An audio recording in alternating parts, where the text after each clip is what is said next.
Hello বন্ধুরা, তোমাদের সকলকে স্বাগত জানাই আমাদের পাতালঘর স্টুডিওতে। আজ এমন একটা ঘটনা তোমাদের সাথে শেয়ার করব বা ঘটনা তোমাদেরকে বলবো যেটা তোমাদের রাতের ঘুম উড়িয়ে দেবে। ভাবছো হয়তো এমন কি ঘটনা। আজকে যে ঘটনাটা তোমাদের সাথে শেয়ার করব সেটা প্রায় আজ থেকে 8 বছর আগের ঘটনা, এবং এই ঘটনাটা আমাদের ইন্ডিয়াতে নয়, ঘটেছে বাংলাদেশে। বাংলাদেশে একজন থাকেন, তার নাম হচ্ছে রহিম, এবং রহিম আমাদেরকে এই ঘটনাটা পাঠিয়েছেন। পাঠানোর পর তিনি তার অভিজ্ঞতাটা যেটা বলেছে আমাকে, সেই অভিজ্ঞতাটা শোনার পর আমি নিজেও হালকা ভয় পেয়েছিলাম যে হয়তো কোথাও না কোথাও কোনো না কোনো রাতে হয়তো আমার সাথেও এই ঘটনাটা ঘটতেই পারে। মানুষের মৃত্যুর পর মানুষ কিভাবে পৃথিবীতে নেমে আসে, আর নেমে এসে মানুষ কিভাবে কোনো মানুষের কাছে গিয়ে দাঁড়ায় পুরো মানুষের মতনই, তাকে বোঝা যাচ্ছে না সেটা মানুষ না আত্মা, না প্রেত, না ভূত, না জিন। সেরকমই আজকের এই ঘটনাটা। তুমি চিনতে পারবে না সেই মানুষটা যে তোমার সামনে দাঁড়িয়ে আছে সেটা আদৌ ভূত নাকি কোনো মানুষ। এমনই মানুষের রূপ নিয়ে তোমার সামনে প্রেত এসে দাঁড়িয়ে যাবে, তুমি টের পাবে না, ধরতেও পারবে না। তো চলো আর দেরি না করে আজকের ঘটনাটা শুরু করি। আজকের ঘটনাটা রহিমের। রহিম থাকে বাংলাদেশে বরগুনা নামক একটা গ্রামে। রহিম বাংলাদেশের ঢাকাতে একটা কোম্পানিতে চাকরি করে, এবং 4 মাস ধরে সে বাড়ি যায়নি, এবং সে এখানেই রয়েছে, ঢাকাতেই রয়েছে এবং ঢাকাতেই চাকরি করে। তো সেরকমই একদিন রহিম ঠিক করে যে আমাকে বাড়ি যেতে হবে, অনেক দিন হয়ে গেছে, মায়ের জন্য মনটা কেমন করছে। তো রহিম সেরকমই একদিন অফিস যায় এবং অফিসের সব কাজকর্ম শেষ করে দুপুরবেলা অফিস থেকে বেরিয়ে যায় বাড়ি যাওয়ার জন্য। স্টেশন যায় ঢাকার, এবং স্টেশন থেকে ট্রেন নেয় বরগুনার। বরগুনা থেকে ঢাকার দূরত্ব বলে রাখি, প্রায় ট্রেনে যদি কেউ যায় প্রায় 10 থেকে 11 ঘন্টা সময় লাগে বরগুনা থেকে বাংলাদেশ ঢাকার দূরত্ব। যারা যারা বাংলাদেশে থাকো তারা কিন্তু অবশ্যই কিন্তু কমেন্ট করে জানিও, যারা যারা এই গ্রামের নামটা জানো। তো সেরকমই রহিমের পৌঁছাতে রাত হয়ে গেল। রহিম প্রায় 11টা কি 11:30 নাগাদ সেই বরগুনা স্টেশনে নেমেছে রাতের পর। এবার বরগুনা স্টেশন থেকে তার বাড়ির দূরত্ব প্রায় 12 কিলোমিটার। তার মধ্যে একটা নদী পড়ে। তো বরগুনা স্টেশন থেকে নেমে যে নদীতে যাবে, মানে খেয়া পার করে যে যাবে বাড়ির দিকে, সেই খেয়া পার করতে গেলেও তাকে 5 কিলোমিটারের পথ অতিক্রম করতে হবে। তো সেরকমই স্টেশনের আশেপাশে কোনো গাড়ি দেখতে পাচ্ছিল না সে। অবশেষে অনেকটা দূরে সে দেখতে পেল একটা ট্র্যাকার দাঁড়িয়ে আছে, যেটা আমরা ছোট হাতি বলে থাকি। তো সেই গাড়ির সামনে গেছে এবং গিয়ে তাকে বলল যে দাদা, আপনি কি ওই খেয়াপাড় অব্দি যাবেন? আমি গ্রামের দিকে যাব। তো অত রাত্রির বেলা লোকটা তার মুখের দিকে তাকালো আর বলল যে হ্যাঁ যাব আমি, চলো। অত রাতে রহিম আর কিছু মাথায় কিছু না নিয়ে কি হবে না হবে গাড়িতে বসে পড়ল। লোকটি টেকারটা যখন স্টার্ট করে, প্রথম 2বারে ট্রেকার স্টার্ট হয়নি, দ্বিতীয়বারে ট্রেকার স্টার্ট হয়েছে, এবং রহিম বুঝেই গেছে যে গাড়ির যে অবস্থা, এতে আমি তাড়াতাড়ি বাড়ি আর পৌঁছাতে পারবো না। তাও কোনো রকমে সে খেয়াপাড়ের কিছুটা আগে অবধি তাকে পৌঁছে দিয়ে নামিয়ে দিল। রহিম সেখান থেকে হাঁটা শুরু করলো। অন্ধকার পথ, দুদিকে শুধু ক্ষেত মাঠ রয়েছে এবং মাঝখান থেকে মাটির রাস্তা। তার হাতে শুধু ছিল একটা 1600 নোকিয়া মডেলের ফোন, আর পিঠে ছিল একটা ব্যাগ। সেই দুটো জিনিস নিয়েই সে এগোতে শুরু করলো। ফোনের আলো দিয়ে কোনো রকমে সে রাস্তা পার করছে। রাস্তা পার করতে করতে সে পৌঁছালো খেয়াঘাটে। খেয়াঘাটে যখন পৌঁছায়, একটা নৌকা দাঁড়িয়ে রয়েছে, এবং এত রাতে জেনারেলি কেউ যায় না ওইদিকে, কিন্তু তার কপাল খুবই ভালো ছিল, যার জন্য সে নৌকাটা পেয়ে গেল ওখান দিয়ে। সে নৌকার লোকটাকে গিয়ে বলল, কাকু কাকু, আমি ওই পারে যাব, তুমি একটু নিয়ে যাবে আমাকে? অনেক রাত হয়ে গেল, নাহলে আজকে বাড়ি ফিরতে পারবো না। তো সেই লোকটা তার দিকে তাকিয়ে বলল, হ্যাঁ যাবো তো, চলো চলো তাড়াতাড়ি চলো, এরপর আমি আর কিন্তু যাব না। তো রহিম আর দেরি না করে লাফিয়ে নৌকায় উঠে গেল। নৌকায় উঠতেই নৌকার লোকটা বলল, 5 টাকা কিন্তু বেশি লাগবে, এত দূর আমি যাচ্ছি, এত রাতে যাচ্ছি। তো রহিম বলল, ঠিক আছে ঠিক আছে, আমি 5 টাকা বেশি দেবো, তুমি চলো। তো লোকটা আর কথা না বাড়িয়ে রহিমকে ওই খেয়া পার করে ওই পারে নামিয়ে দিল। এইবার শুরু হচ্ছে মেন ঘটনা। সবাই কিন্তু মন দিয়ে কিন্তু শোনো এখান থেকেই মেন ঘটনার কিন্তু সূত্রপাত। রহিম যেই নৌকা থেকে নেমে যেই পারে পা রাখলো, সেখান থেকে হাঁটতে শুরু করলো রহিম। ঘুটঘুটে পুরো অন্ধকার, যেন মনে হচ্ছে পুরো পৃথিবীতে আলো বলে কিছু নেই। আর সেদিন রহিম অবশ্য জানতো না যে ওটা অমাবস্যার রাত। আর যত উপদ্রব ভূত প্রেতদের সব কিন্তু অমাবস্যার রাতেই কিন্তু হয়। কেন না, সেই দিনে বলা হয় ভূত প্রেতদের নাকি শক্তি নাকি বৃদ্ধি পায়। সেই সূর্যের আলো বা চাঁদের আলো পৃথিবীতে যখন না আসে, তখন চারিদিকটা থাকে পুরো অন্ধকার, এবং সেটাই তাদের শক্তি বৃদ্ধির প্রধান কারণ। যারা যারা এরকম পরিস্থিতিতে পড়েছো, তারা অবশ্যই কিন্তু মনে রাখবে, ভগবানের ওপর কিন্তু আর কিছু নেই। তো ঘটনাটা বলি।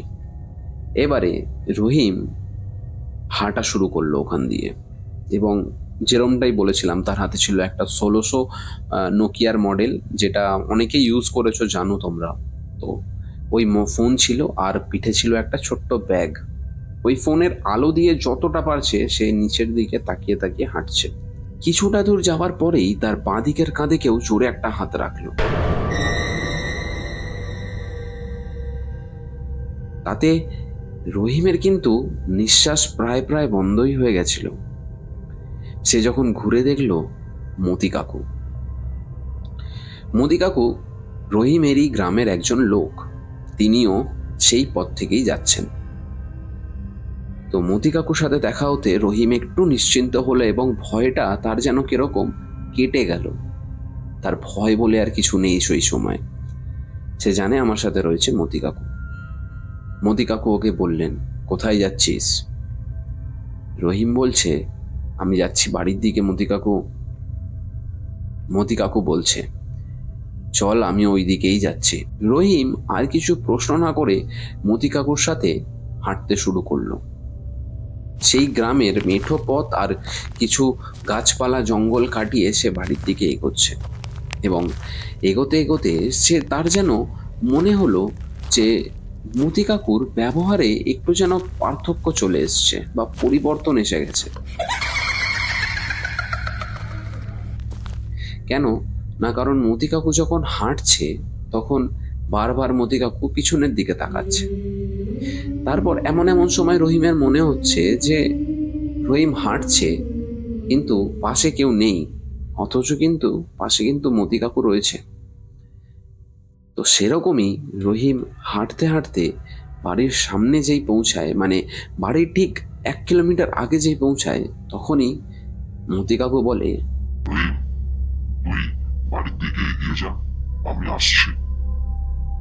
তখনই রহিমের মাথায় এলো যে আমি ঢাকা থেকে কিছু আপেল নিয়ে এসেছিলাম, মতি কাকু আমাকে সাহায্য করলো এত রাতে, তো আমি মতি কাকুকে অন্তত 2টো আপেল দিয়ে দিই। তো রহিম কি করলো, সঙ্গে সঙ্গে ব্যাগ খুলে 2টো আপেল বার করে পিছনের দিকে তাকালো, দেখলো আর কেউ নেই। তখন ও মনে করলো, কোথায় গেল মতি কাকু এত তাড়াতাড়ি?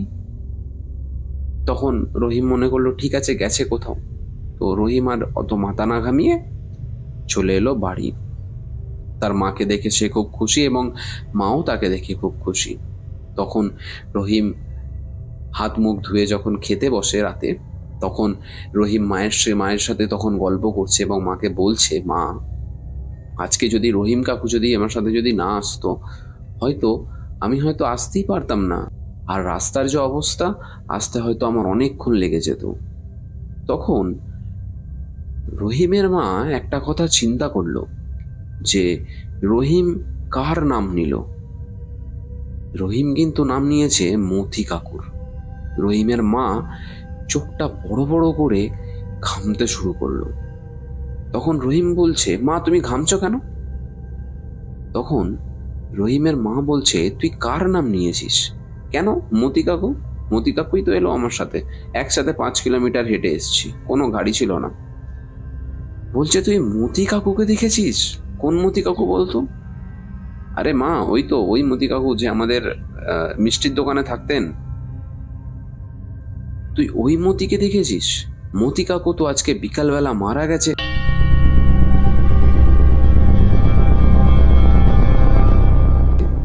কিছুক্ষণ আগেই আমরা সবাই তাকে মাটি দিয়ে এসেছি, তুই কি করে মতিকে দেখলি? এই কথাটা শুনেই রহিমের যেন হাত যেন ঠান্ডা হয়ে গেল।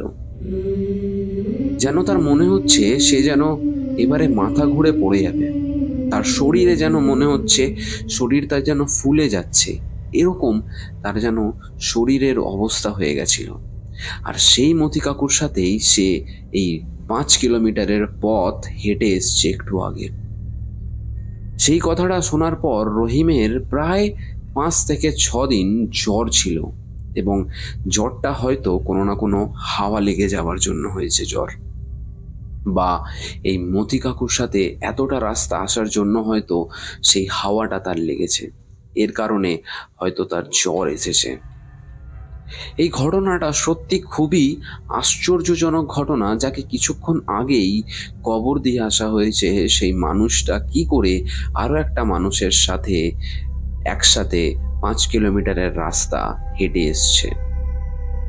তখন রহিম একটাই কথা তখন বলছে যে, দাদা, আমি এই ভূত প্রেতে বিশ্বাস করতাম না, কিন্তু এই ঘটনাটা যে ঘটেছে আমার সাথে, তারপর থেকে আমি কিন্তু ভূত প্রেতে বিশ্বাস করা শুরু করে দিয়েছি। আমি জেনে গেছি যে এই পৃথিবীতে ভগবানের সাথে বা আল্লাহর সাথে প্রেত বা জিনও রয়েছে। সেটা হয়তো মতি কাকুর জিন ছিল, যে আমাকে কোনো রকম ক্ষতি না করে আমাকে বাড়ি অব্দি এগিয়ে দিয়েছিল। এরপর থেকেই আমি আর কোনোদিন এই পথে রাতের বেলা আসি না। জানি না, কোথাও না কোথাও আবার যদি মতি কাকুর সাথে দেখা হয়ে যায় আমার, তখন কি হবে? এই কথা ভেবে আমি আর কোনোদিন রাতের বেলা এই গ্রামের রাস্তায় আর হাঁটি না। তো এই ছিল রহিমের আজকের ঘটনা। তো বন্ধুরা, তোমরা কি মনে করো যে এই যে ঘটনাগুলো যে ঘটে কতটা সত্যি? তোমরা কজন ভূত প্রেতের পাল্লায় পড়েছো? তোমরা কজন ভূত প্রেত দেখেছো? বিশ্বাস করো ভূত প্রেত বলে কিছু রয়েছে? যারা যারা এই জিনিসগুলো বিশ্বাস করো, তারা অবশ্যই কিন্তু কমেন্ট বক্সে লিখে দিও যে হ্যাঁ, বিশ্বাস করি। আর যারা বিশ্বাস করো না, তারা অবশ্যই কিন্তু কমেন্ট বক্সে লিখে দিও না, বিশ্বাস করি না। কারণ আমি দেখতে চাই যে কত পরিমাণ মানুষ রয়েছে যারা এই ভূত প্রেত জিনে বিশ্বাস করে, আর কত কেউ রয়েছে বিশ্বাস করে না। ভগবানের ওপরে কিন্তু আর কেউ নেই। যতই ভূত প্রেত জিন চলে আসুক না কেন, ভগবান রয়েছে সবার ওপরে, এর ওপরে কিন্তু আর কেউ নেই। তাই ভগবানের ওপর, আল্লাহর ওপর বিশ্বাস রাখো এবং নিজেদের জীবনে ভালো কর্ম করতে থাকো। তো বন্ধুরা, ভিডিওটা কেমন লাগলো আর আজকের ঘটনাটা কেমন লাগলো অবশ্যই কিন্তু জানিও। হ্যাঁ, ঘটনা যদি ভালো লেগে থাকে তো অবশ্যই কিন্তু লাইক, শেয়ার এবং সাবস্ক্রাইব করতে কিন্তু ভুলো না। আমরা এটা বলছি না যে ভূত প্রেতকে বিশ্বাস করতেই হবে, এটা পুরোপুরি তোমাদের ব্যক্তিগত ব্যাপার। ঘটনাটাকে তোমরা এন্টারটেনমেন্ট হিসাবেও নিতে পারো, ঘটনাকে তোমরা সত্যি ঘটনা হিসাবেও নিতে পারো, যেরম তোমাদের ইচ্ছা। ভিডিও ভালো লাগলে অবশ্যই কিন্তু লাইক, শেয়ার এবং সাবস্ক্রাইব করতে ভুলো না। যারা আমাদের চ্যানেল নতুন এসছো, তারা অবশ্যই আমাদের চ্যানেল ভিজিট করো এবং করার পর বিভিন্ন রকম ভিডিওস দেখো। তারপর যদি তোমাদের মনে হয় যে এই এই চ্যানেল আমরা সাবস্ক্রাইব করব, তাহলে অবশ্যই কিন্তু চ্যানেল সাবস্ক্রাইব করো। আজকের মতো এই পর্যন্তই। তোমাদের সাথে দেখা হবে পরের আরও একটা কোনো রহস্যময় ভিডিওতে। ততক্ষণ ভালো থাকো, সুস্থ থাকো এবং আমাদের সঙ্গে থাকো। দেখা হচ্ছে পরের আরও একটা ভিডিওতে। ধন্যবাদ।